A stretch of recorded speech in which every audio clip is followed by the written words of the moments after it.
राष्ट्रवादी शरदचंद्र पवार गटाचे ज्येष्ठ नेते एकनाथराव खडसे हे भाजपात प्रवेश करणार असल्याचे आज त्यांनी उघड पत्रकार परिषदेमध्ये जाहीर केले आहे. नेमके ते भाजपात का जात आहे यासोबत आपल्यासोबत बोलण्यासाठी आहे राष्ट्रवादी अजित पवार गटाचे जिल्हाध्यक्ष संजय पवार. दादा, एकनाथराव खडसे भाजपात प्रवेश करत आहात, यावर आपली काय प्रतिक्रिया पहिली? ते सांगतायत की माझा दिल्लीला प्रवेश होणार आहे आणि दिल्लीचं नेतृत्व मला प्रवेश देणार आहे. आता ते भारतीय जनता पार्टीत का जात आहेत? भारतीय जनता पार्टीचा कोणताही नेता त्यांना बोलवत नाही आहे अशी जवळपास माहिती आहे. कारण की भारतीय जनता पार्टीला यांची गरज नाही, अजिबात यांची गरज नाही. यांच्यापासून भारतीय जनता पार्टीचा कोणताही फायदा होणार नाही आहे. उलट हे आल्यानंतर रावेर लोकसभा मतदारसंघामध्ये भारतीय जनता पार्टीच्या ज्या उमेदवार आहेत रक्षाताई खडसे यांना उलट त्याचा तोटा होणार आहे. दादा, आज एकनाथराव खडसे यांनी पत्रकार परिषद घेऊन सांगितलं की माझी परिस्थिती मी सर्व जयंतराव पाटील यांना सांगितली आहे. नेमकी काय परिस्थिती होती की ते भाजपात प्रवेश करत आहात? मुळामध्ये एकनाथराव खडसे अतिशय अडचणीत असताना, अतिशय संकटात असताना त्यांना कोणी साथ देत नव्हती. त्यावेळेला देशाचे नेते शरदचंद्रजी पवारसाहेब यांनी त्यांना साथ दिली. मागचं सगळं विसरून की उत्तर महाराष्ट्रात एकनाथराव खडसे आपला पक्ष वाढवतील, संघटना वाढवतील, या एकाच उद्देशाने पवारसाहेबांनी त्यांना प्रवेश दिला आणि त्यांना MLC दिली. पण एकनाथराव खडसे फार मोठे नेते आहेत, स्वतःला राज्याचे नेते समजतात. आता सध्या ते राज्याचेही नेते नाहीत, जिल्ह्याचेही नेते नाहीत. पण त्यांनी एवढ्या मोठ्या देशाच्या नेत्याला शरद पवार साहेबांना धोका दिला आहे, त्यांना फसवलेलं आहे, त्यांच्याशी गद्दारी केलेली आहे, त्यांच्याशी विश्वासघात केलेला आहे. जेव्हा ते अमित शाह साहेबांना दिल्लीला भेटायला गेले त्यावेळेला त्यांनी अगोदर राजीनामा द्यायला पाहिजे होता आणि मग भेटायला जायला पाहिजे होतं. राहिला प्रश्न ते जयंत पाटलांना सांगून गेले, जयंत पाटील साहेबांना. आता जयंत पाटील साहेबांच्या कानामध्ये एकनाथराव खडसे आणि रोहिणीताई खडसे यांनी काय सांगितलं हे मी काही सांगू शकत नाही. पण स्वतःच्या कुटुंबाच्या स्वार्थासाठी ते पक्ष सोडून जात आहेत. अमित शाह साहेबांना अक्षरशः त्यांनी लोटांगण घालून प्रवेश मागितलेला आहे. काही त्यांची गरज नाही. त्यांना 136 कोटी रुपये असतील, काही दूध संघाचे केसेस असतील, काही काळे कृत्य असतील, हे लपवण्यासाठी, स्वतःला वाचवण्यासाठी, स्वतःची जेलवारी थांबवण्यासाठी हे फक्त ते भाजपामध्ये प्रवेश करत आहेत. भारतीय जनता पार्टीच्या कोणत्याही नेत्याला त्यांची गरज नाही. त्यांनी असंही म्हटलं आहे की जे भाजपाचे ज्येष्ठ कार्यकर्ते होते, पदाधिकारी होते, त्यांची इच्छा होती की मी परत भाजपात यावे. त्यामुळे मी 40 वर्ष जे माझं जुनं घर आहे त्या जुन्या घरात मी परत प्रवेश करतो आहे. त्यामुळे मला नवीन नाही विषय.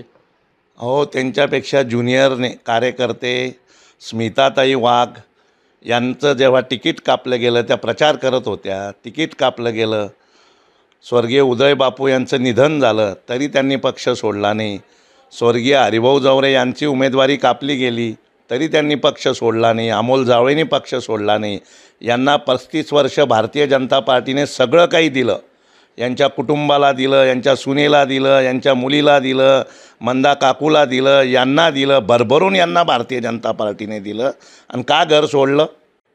आणि आज सांगतात की मला घरवापसी झाली. कसली घरवापसी? जर तुमचं घर होतं तर घर का सोडलं? दुसऱ्या घरात जायला पाहिजे होतं, तोपर्यंत घरी बसायला पाहिजे होतं. परंतु यांनी मोदी साहेबांवर टीका केली, यांनी देवेंद्रजींवर टीका केली, यांनी अमित शहावर टीका केली, अमित शाह साहेबांवर टीका केली, यांनी गिरीश महाजन साहेबांवर टीका केली, यांनी सगळ्या भारतीय जनता पार्टीच्या कार्यकर्त्यांवर, नेत्यांवर टीका केली आणि आज सांगताय घरवापसी. एकनाथराव खडसे जेव्हा भाजप सोडून गेले त्यावेळी त्यांची मुलगी रोहिणी खडसे यांना देखील सोबत घेऊन ते राष्ट्रवादीत गेले होते. मात्र आता भाजपात प्रवेश करताना एकनाथराव खडसे हे एकटेच भाजपात प्रवेश करत आहात आणि रोहिणी खडसे यांनी ट्विट करून सांगितले की मी राष्ट्रवादी शरदचंद्र पवार गटामध्येच आहे आणि महिला प्रदेशाध्यक्ष असल्यामुळे भविष्यात मी याच पक्षात राहणार आहे. नेमकं त्यांच्या दोघांचे राजकारण काय आहे? रोहिणीताई खडसे यांनी म्हटलेलं आहे, ट्विट केलेलं आहे की मी भविष्यात राष्ट्रवादी काँग्रेसमध्ये राहणार आहे. माझी रोहिणीताईंना विनंती आहे की एकदा हा फैसला करून टाका एकदाचा. जसा अजितदादा पवार आमच्या वहिनीसाहेब सुनेत्राताई उभ्या आहेत, सुप्रियाताई एकमेकांच्या विरोधात उभ्या आहेत, त्या मुक्ताबाईच्या कोथळीच्या मंदिरात त्या मुक्ताबाईवर डोकं ठेवून सांगा की मी मरेपर्यंत राष्ट्रवादी काँग्रेस पक्ष किंवा शरद पवार साहेबांना सोडणार नाही. तेव्हा जनतेला कळेल की यांचं खरं काय आणि खोटं काय. हे सगळं कुटुंब ढोंग करतायत. माझी तर भारतीय जनता पार्टीच्या वरिष्ठांना विनंती आहे की लोकसभेचा निकाल लागोस्तोवर यांना प्रवेश देऊ नका, नाही तर ती सीट धोक्यात येण्याची शक्यता नाकारता येत नाही. यावेळेस आपण अजित पवार गटामध्ये आहात आणि भाजप आणि अजित पवार गट या आणि शिवसेना या आपल्या तिघांची महायुती आहे. यामुळे एकनाथराव खडसे आता भाजपात येत आहे, तर तुमच्यासोबत ते काम कसं करणार, तुम्ही त्यांच्यासोबत कसं काम करणार, त्यामुळे तुमचं दोघांचं एकमेकांचं मनोमिलन होणार का? आमचे राज्याचे नेते महायुतीचे मुख्यमंत्री एकनाथरावजी शिंदेसाहेब, उपमुख्यमंत्री देवेंद्रजी फडणवीस साहेब, आमचे उपमुख्यमंत्री नामदार अजितदादा पवारसाहेब आणि जिल्ह्याचे नेते ग्रामविकास मंत्री गिरीश भाऊ महाजन साहेब, नामदार गुलाबरावजी पाटील साहेब आणि नामदार अनिलदादा पाटील साहेब हे जो आदेश देतील तेच महायुतीचे कार्यकर्ते काम करतील. यांचं कोणीही ऐकणार नाही. परवापर्यंत हे भारतीय जनता पार्टीमध्ये बद्दल बोलत होते की भारतीय जनता पार्टीला कुत्रं विचारत नाही आहे. मग ज्या पार्टीला कुत्रं विचारत नाही आहे मग तुम्ही का जाताय? आणि ज्या वेळेला हे राष्ट्रवादी भाजपमधून राष्ट्रवादीत आले त्यावेळेला यांनी सुनेला भारतीय जनता पार्टीत ठेवलं. आता ते राष्ट्रवादीतून पुन्हा भारतीय जनता पार्टीत जात आहे, पुन्हा मुलीला राष्ट्रवादीत ठेवत आहे. हे कोणतं प्रकार या जनतेला एकदा कळू द्या. काय चाललं आहे या जिल्ह्यामध्ये? मी मागेही बोललो, दुपारीही बोललो की या महाराष्ट्रामध्ये अनेक वर्षानंतर सुरेशदादा जैनचा आदर्श होता की ते ज्या पक्षात जायचे त्या पक्षाची ते 5 वर्ष इमानदारीने राहायचे. त्यांचं काही जर त्या पक्षाची काही वाद झाला तर अगोदर ते त्या पक्षाचा राजीनामा द्यायचे, मग त्या दुसऱ्या पक्षात प्रवेश करायचे. यांनी तसं केलंच नाही.